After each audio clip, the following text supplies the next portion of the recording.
Welcome to Lit with Ernest, where we dive into the world of literature and emerge with a deeper understanding of the human experience.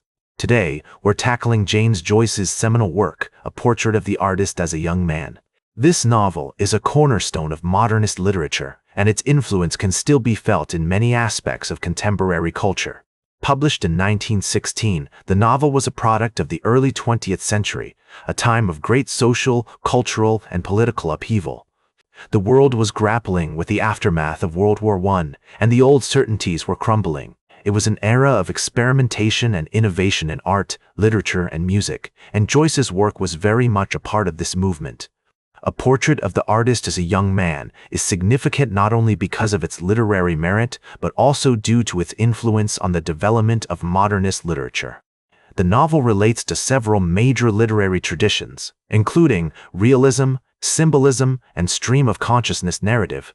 Joyce's innovative use of language, his experimentation with narrative structures, and his exploration of themes such as identity, nationality, and artistic expression have made A Portrait of the Artist as a Young Man a touchstone for writers and artists across generations.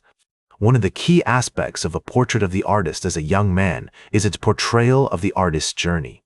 The novel follows the protagonist, Stephen Dedalus, as he navigates his way through adolescence and young adulthood, grappling with questions of identity, faith, and artistic purpose.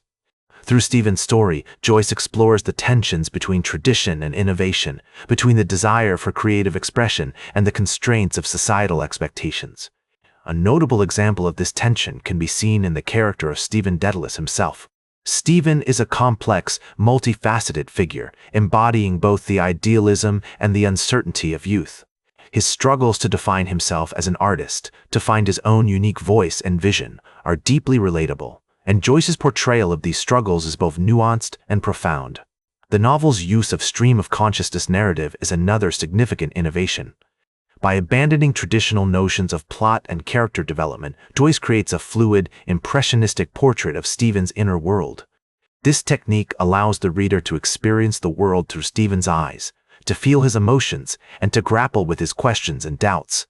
A Portrait of the Artist as a Young Man has had a profound impact on literature and culture. The novel's exploration of the artist's role in society remains particularly relevant today as we navigate the complexities of cultural production and consumption.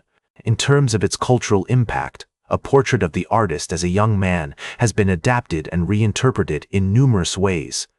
The novel has been translated into many languages, and its themes and characters have been referenced and reworked in literature, film, music, and visual art. For example, the character of Stephen Dedalus has been portrayed by actors such as Malcolm McDowell and Hugh O'Connor in film adaptations of the novel. The legacy of A Portrait of the Artist as a Young Man can also be seen in the work of writers who have followed in Joyce's footsteps. Authors such as Virginia Woolf, T.S. Eliot, and James Baldwin have all been influenced by Joyce's innovative use of language and his exploration of themes such as identity, nationality, and artistic expression. Its themes of individuality, creativity, and self-discovery are timeless and universal, speaking to our deepest aspirations and fears as human beings. As the first always say, the good writers I've known have a way of cutting through the noise and getting to the heart of the matter. Joyce is one such writer, and his work remains an essential part of our literary canon. That's all for today's Lit with Ernest. Like this episode if it hit true. Share it if you respect honest talk about books. Subscribe, because we'll do this again. This is Ernest, signing off.